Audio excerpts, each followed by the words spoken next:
Good morning, class. Hello, class. Good morning. So, as you know that we have continued lecture 4 in this lecture, that is from chapter 6. Okay, but before starting our lecture, I just want to give you some instructions regarding COVID-19. Please follow instructions properly.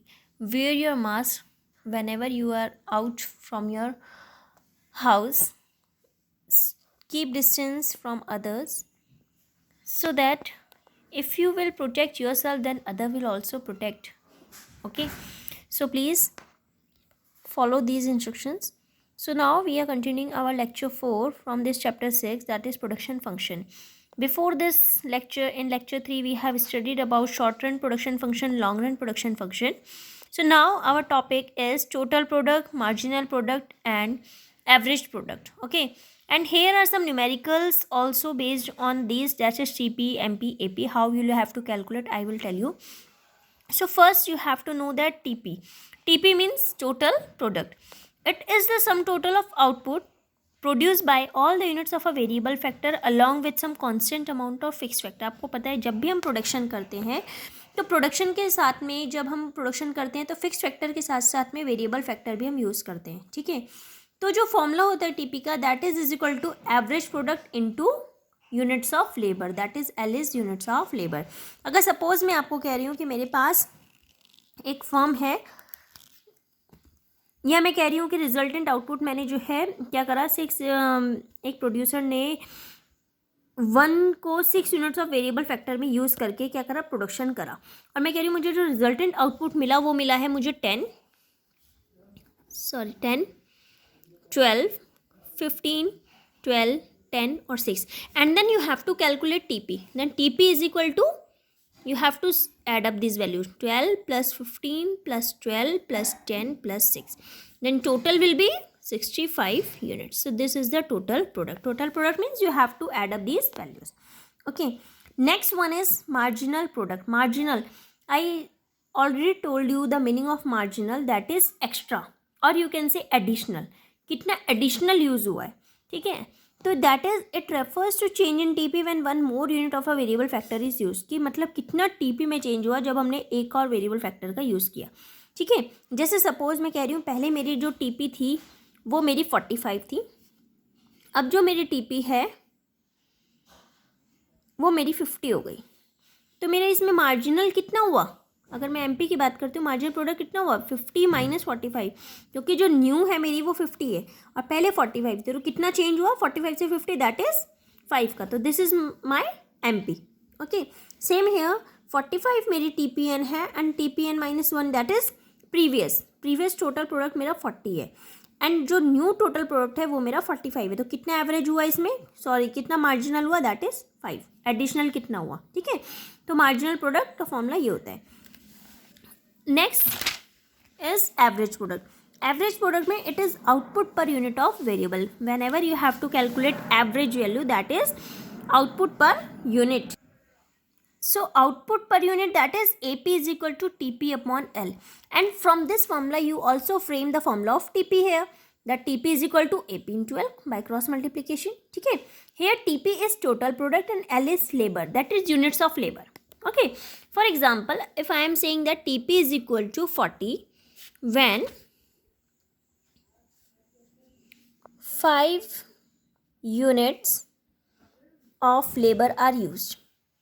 If I am using 5 units of labor, so total production is 40. So how will you calculate AP? That is TP upon L. So 40 upon 5 is equal to 8. Answer. Units, you also have to write units. ठीक है, अब same इसी के base पे आपको मैंने फॉर्मूले बताए हैं. जब आपको ऐसी इलस्ट्रेशन दी रहेगी तो how will you calculate. Suppose मेरे पास यूनिट्स ऑफ लेबर गिवन है 1, 2,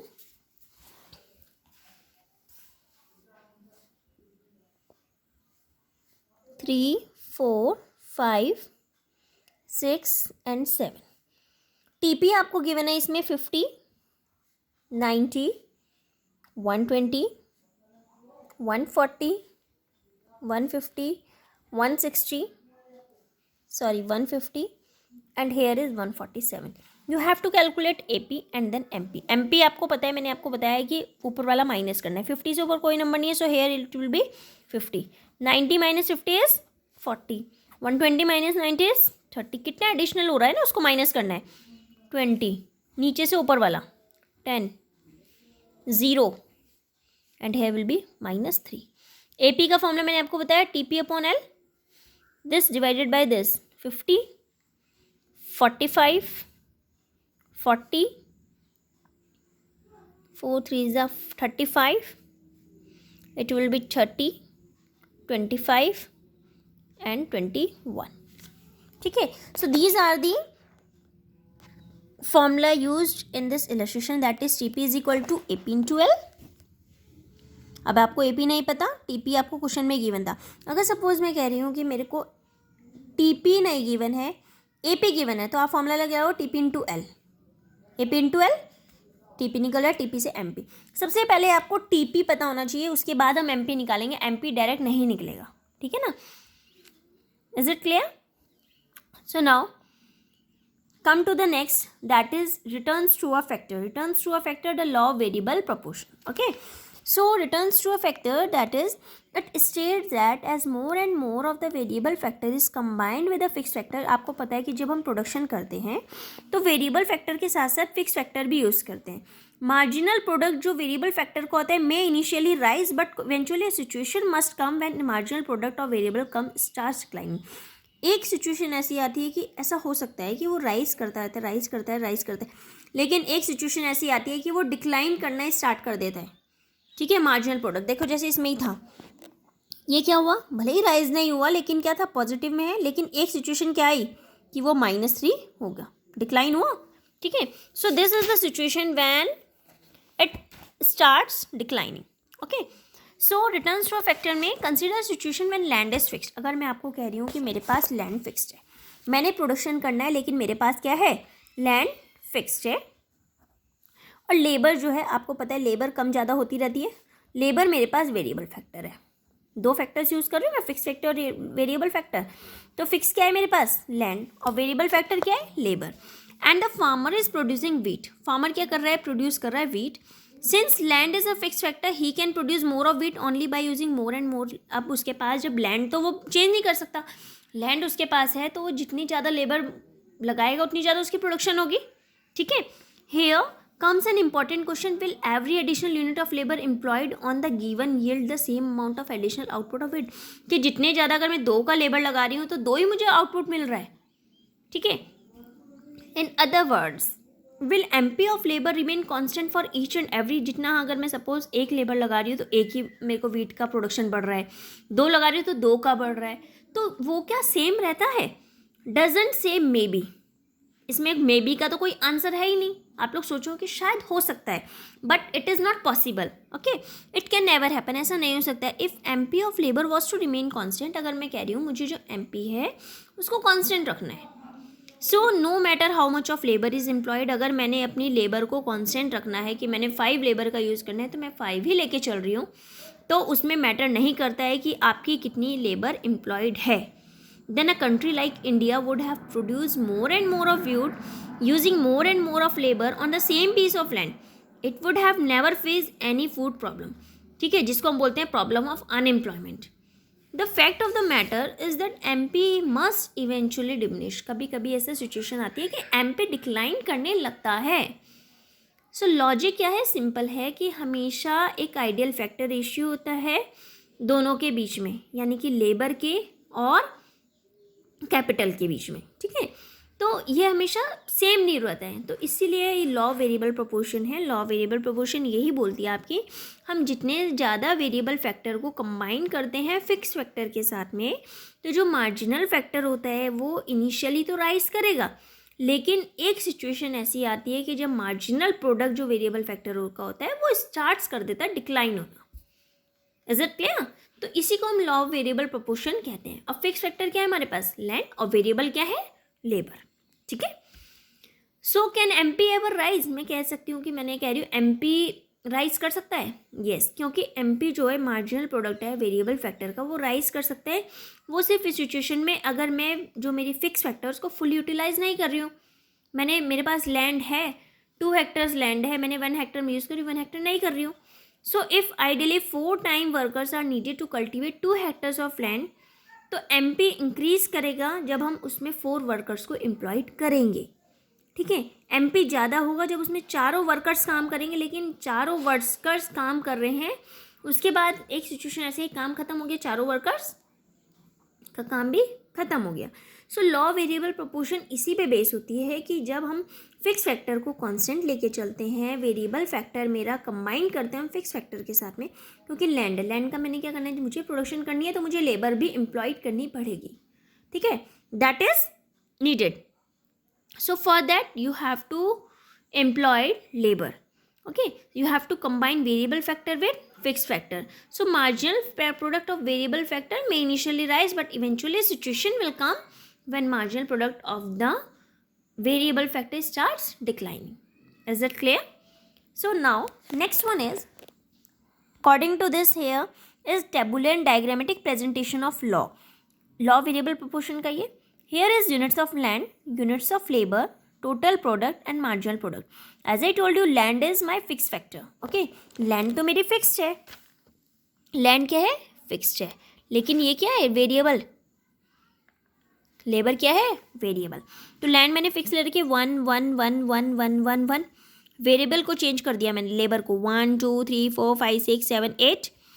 टोटल प्रोडक्ट कैसे निकलता है, टोटल प्रोडक्ट आपको गिवन है 2 5 9 12 14 15 15 14. आपको मार्जिनल प्रोडक्ट निकालना है 2 this minus this, 9 minus 5 12 minus 9 14 minus 12 15 minus 14 15 minus 15 and 14. देखो इसमें क्या हुआ, इंक्रीजिंग MP इससे क्या हुआ, जितनी ज़्यादा हमने इंक्रीज़ करा MP उतनी ज़्यादा मेरे को रिटर्न्स टू फैक्टर मिलता रहा. जितना मेरा टोटल प्रोडक्ट बढ़ता रहा उतना मेरा ये भी बढ़ता रहा, MP भी बढ़ता रहा. अब क्या हुआ, इसमें क्या हुआ, diminishing MP implying diminishing returns to a factor. जब मेरी MP डिमिनिश होने लगी, कम होने लगी, तो इसका मतलब मुझे रिटर्न्स टू अ फैक्टर भी मेरा डिमिनिश होने लगा, कम होने लगा, डिक्लाइन होने लगा. इसके बाद एक सिचुएशन ऐसी आई कि यहाँ पे नेगेटिव MP जो है इम्प्लाई कर रहा है negative returns to a factor. देखो यहाँ पे 0 हुआ एंड देन -1. तो इससे क्या हुआ कि जो मुझे नेगेटिव रिटर्न्स मिलना स्टार्ट हो गया. ठीक है, तो यही है रॉ वेरिएबल प्रोपोर्शन कि जब हम इसको फिक्स के साथ में मैंने कंबाइन करा, फिक्स फैक्टर को वेरिएबल फैक्टर के साथ जब कंबाइन किया तो MP पहले तो राइज करी, उसके बाद ऐसी सिचुएशन आई कि वो डिमिनिश करना स्टार्ट हो गई. ठीक है, so this is a tabular and diagrammatic presentation of law of variable proportion. Law of variable proportion. Okay, so you have to draw this table also in your notebook and you have to write these notes in your fair notebook. Okay, now after this I will tell you about causes of returns to a factor और causes of diminishing returns to a factor. क्या causes होते हैं इसके, ठीक है, I will tell you about it in the next lecture, and on the basis of this you have to do some numerical questions. I will give you some numerical questions based on this lecture. Okay, but I just want to give you some relationship between TPMP APMP because you have done numerical also. I have told you numerical also. ठीक है, तो देखो जब हम production करते हैं, जब production हम करते हैं तो इसके 3 स्टेजेस होती हैं. सबसे पहले 3 stages of production, 3 stages of production. ठीक है, so 3 stages of production are law of variable proportion suggest 3 stages of production, जिसको हम 3 फेजेस ऑफ प्रोडक्शन भी बोलते हैं. स्टेज 1 है कि जब MP इंक्रीज हुई तो उसको बोलेंगे stage of increasing returns. Obviously जब इंक्रीज हो रहा है तो that is known as stage of increasing returns. जब MP डिमिनिश होना स्टार्ट करी that is called as stage of diminishing returns. When MP is negative that is called stage of negative returns, negative start. ठीक है ना, तो देखो जो अभी मैंने आपको एक एग्जाम्पल बताया, इलस्ट्रेशन बताई, अकॉर्डिंग टू दिस ये मेरा क्या हुआ, स्टेज ऑफ इंक्रीजिंग रिटर्न्स. ठीक है, फर्स्ट सेकंड थर्ड मैंने 3 पार्ट में डिवाइड किया. तो फर्स्ट क्या है मेरा, stage of increasing returns. Second phase is stage diminish start हुआ, that is called a stage of diminishing returns. And third phase is stage of negative returns. ठीक है, तो ये स्टेजेस होती हैं मेरी first, second, third, stage of increasing returns, stage of diminishing returns and stage of negative returns. ये stages हैं किसकी, मेरी लॉ ऑफ वेरिएबल प्रोपोर्शन की. ठीक है, 3 पार्ट्स में उसको डिवाइड कर दिया है. इसके बाद जो हम नेक्स्ट वो करेंगे रिलेशनशिप पढ़ेंगे TP AP, and then after that I will tell you about causes of increasing returns, कि इंक्रीजिंग रिटर्न्स क्यों हो रहा है, डिमिनिशिंग रिटर्न्स क्यों हो रहा है, इसके क्या कारण है, क्यों हो रहा है, what are the causes of increasing returns and diminishing returns. But on the basis of TP, AP and MP, you have to do 2 numerical questions for your homework. So thank you.